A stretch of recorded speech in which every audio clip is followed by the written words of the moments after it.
कितने भाग्यशाली। खूब भजन करो, खूब स्मरण करो। अमावस्या के दिन प्रदोष काल में, प्रदोष के समय पर, प्रदोष काल में शाम के समय पर जाकर किसी भी नदी, तालाब, बावड़ी, कुआं, कहीं ना कहीं जो आपके पास में हो, वहां पर एक घी का दिया, बत्ती का मुंह दक्षिण की ओर कर कर अवश्य जला कर जाना। सारे पितृदोष समाप्त हो जाएगा, सारा पितृदोष समाप्त। अमावस्या के दिन किसी भी जलाशय के पास में, नदी, तालाब, बावड़ी, कुआं, जो आपके शहर में, आपके गांव में, आपके नगर में हो, वहां जाकर लगा दे। अगर नदी, तालाब, बावड़ी, कुआं नहीं है तो पीपल का वृक्ष हो या बेलपत्री का वृक्ष हो या बट का वृक्ष हो, उसके नीचे लगा दो प्रदोष काल में। पर अमावस्या के दिन लगाएं जरूर। क्यों? क्योंकि अमावस्या के दिन पितृ शाम के समय प्रदोष काल में शंकर भगवान का नाम जाप कर कर नदी, तालाब, बावड़ी पर पानी पीने जाते हैं। वहां से जल का आचमन कर कर पितृ अपने लोक को चले जाते हैं प्रदोष काल के समय पर। इसलिए प्रदोष काल में जलाशय के पास में, बावड़ी, कुआं, नदी, तालाब के किनारे पर दिया लगाया जाता है दक्षिण की ओर मुख कर कर बत्ती का। तो पितृ आशीर्वाद देते हुए जाते हैं कि फलो फूलो, आगे बढ़ो, उन्नति करो, तरक्की करो। ये पितरों का आशीर्वाद रहता है, पितरों का वर रहता है। आप देंगे उसको मिलेगा। पितृदोष है, ये आपको कैसे मालूम पड़ेगा?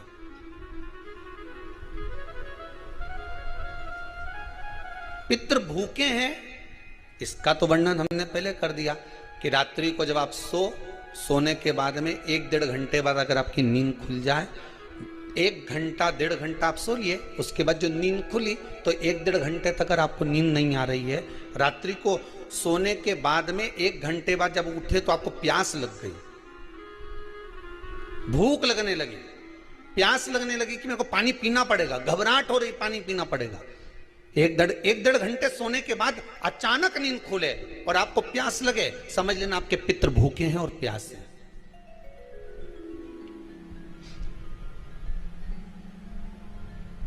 वो भूखे और प्यासे हैं, उनको जल की जरूरत है।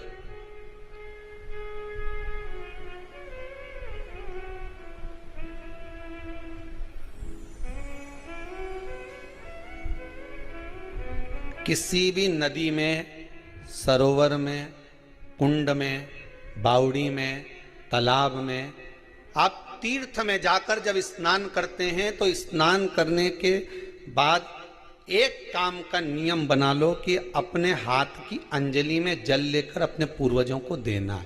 प्यासे रहते हैं, भाग मांगते हैं।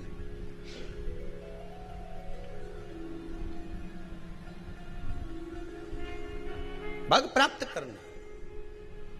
3 वृक्ष पितरों के तुल्य हैं। पहला पीपल, दूसरा बट वृक्ष, तीसरा बेलपत्र का वृक्ष। ये पितरों के तुल्य हैं। अगर आपको रात्रि में नींद नहीं आ रही है, ऐसा लगता है कि रात्रि को 1 घंटा 1.5 घंटा सोने के बाद कुछ गलत गलत विचार आने लगते हैं, नींद सुबह 3 बजे तक, 4 बजे तक नहीं आती, 4 बजे के बाद फिर नींद आती है, तो एक प्रैक्टिकल जरूर कर कर देखना। एक प्रैक्टिकल करने में क्या जाता है, प्रयास करने में क्या कुछ जाता है क्या? प्रैक्टिकल कर कर देखना कि कहीं सियोर वाला महाराज झूठ तो नहीं बोल रहा, तो प्रैक्टिकल करने में कुछ नहीं जाए। 1 लोटा पानी लो, उसमें थोड़ा सा कच्चा दूध डाल लीजिए, बेलपत्री का पेड़ या पीपल का पेड़ या बट का पेड़, इन पेड़ के नीचे ले जाकर उस दूध को दोपहर में सुबह 10 बजे से लेकर 12 बजे के बीच में ले जाकर चढ़ा दीजिए। रात्रि को फिर ना आपको प्यास लगेगी, ना भूख लगेगी, नींद एक बार लगी तो सुबह ही खुलेगी। प्रैक्टिकल करने में क्या जाता है? पानी डालने में तुम्हारा कुछ जाएगा? अरे बोलो तो सरी, हमें 10 रुपया का दूध जरूर उसमें, और तुम इतनी चतुर हो, इतना सारा दूध थोड़ी डालोगी, तो 2 चिल्ली डालोगे। कहाँ तुम इतना डालने वाली हो है?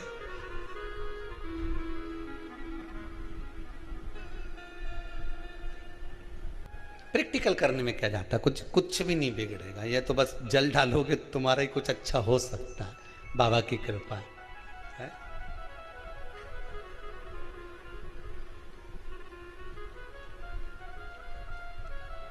तीन वृक्ष पितरों के तुल्य हैं। पहला जम के बोलिए पीपल, दूसरा बट वृक्ष, तीसरा बेलपत्री का वृक्ष। तीन पीपल के वृक्ष में 52,000 ब्राह्मण एक साथ निवास करते हैं, इसलिए पितृतुल्य है। बट वृक्ष ब्रह्मा जी के मस्तक से बना, इसलिए पितृतुल्य है। और बेलपत्री का वृक्ष माता पार्वती जी के अश्रु से बना। जब आंसू गिरे थे माता जगत जननी जगदम्बा पार्वती के, उस समय पर पितृलोक में हलचल उत्पन्न हो गई थी। हमारी नातिन की आंख में आंसू कैसे आ गए? मैनावती की पुत्री है।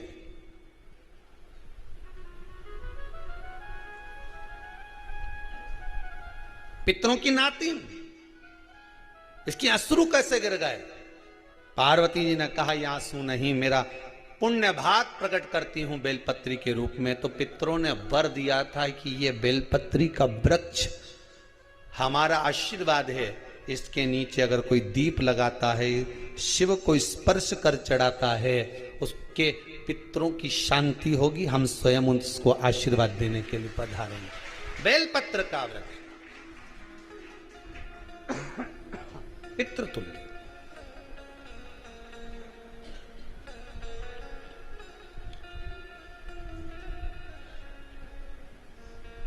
तो रात्रि को अगर भूख लग रही है, प्यास लग रही है, तो पितृदोष।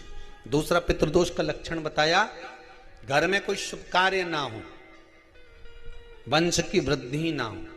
1 रुपये कमाओ, 1.25 रुपये खर्च हो रहे हैं, पैसा 10 जगह से कमाई आ रही है पर घर में टिक नहीं पा रही है, आया गया, पितृदोष।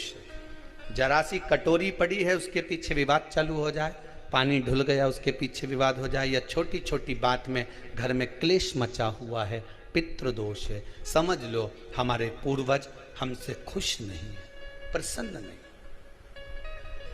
मौका लग जाए, सारी दुनिया के लोग तुमसे कह रहे हैं तेरे घर में पितृदोष है।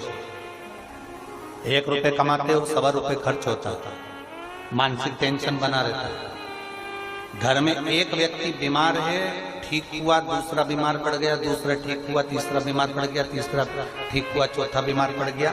मतलब कहीं ना कहीं पितृ का भाव, पितृदोष का बना है। किसी ने कहा तुमसे कि तेरे यहाँ पितृदोष है, तूने ब्राह्मण को भोजन करा दिया, पिंडदान करा दिया, तर्पण करा दिया, तिलांजलि करा दी, गया जी का श्राद्ध कर दिया, हरिद्वार चली गई, वहां पिंडदान करवा दिया, ब्राह्मण भोज करवा दिया, तिथि पर भोजन करवा दिया, सब कुछ करवा के देते। अब एक काम और करके देख, एक काम और करके देख लो।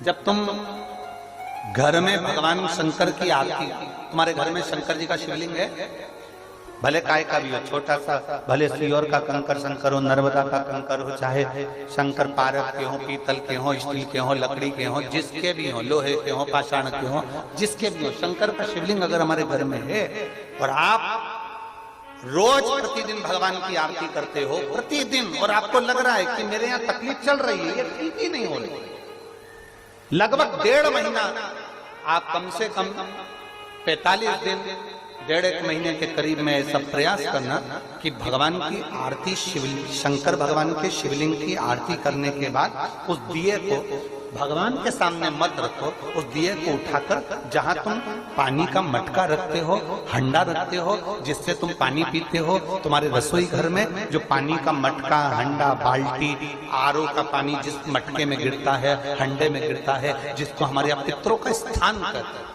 उस स्थान पर, उस मटके के पास में, हंडे के पास में, उस बाल्टी के पास में, जहां रसोई घर में पानी रखते हो, उस रसोई घर में पानी जहां रखते हो, उसके पास में उस दिए को भगवान के सामने नहीं रखना। आरती उतारने के बाद उस दिए को ले जाके सीधे परिंडे के पास में, उस हंडे के पास में, मटके के पास में उसको रखो। केवल 1.5 महीना कर देखना। 1.5 महीने के बाद तुम्हें मालूम पड़ेगा कि हम वापिस उन्नति की सीढ़ी पर चढ़ना प्रारंभ करती है, हमें फल मिलना चाहिए। अब तुम्हें ना कहीं जाना है, ना कहीं आना है, ना कोई खर्चा है। खर्चा है क्या? ईमानदारी से बोलो, कोई तुम्हारा लाखों का रुपया लग गया क्या? रोज आरती करते हो रोज आरती। बस आरती का नियम बना लो कि हमको पितृदोष किसी ने बोला है, हमारे घर में अशांति है, पितृदोष है, कोई कह रहा है कि तुम्हारे घर में पितृदोष है। हमने सब कुछ करके देख लिया, अब हमें ये करना है कि महादेव की आरती जब होती है तो उसकी ज्योत का दर्शन करने पर 1000 कपिला गाय के दान का पुण्य मिलता है। तो ये पुण्य हम हमारे पितरों को देते हैं, जिससे उनकी मुक्ति हो जाए और हमें आशीर्वाद प्राप्त हो। उस दिए को नीचे नहीं रखना, आरती उतारने के बाद आरती पूरी हो जाए तब उस दिए को ले जाकर, जब आप ले जाकर उसको रखें तब उस स्थान पर रखें जहां पितरों का स्थान, जहां पितरों का स्थान।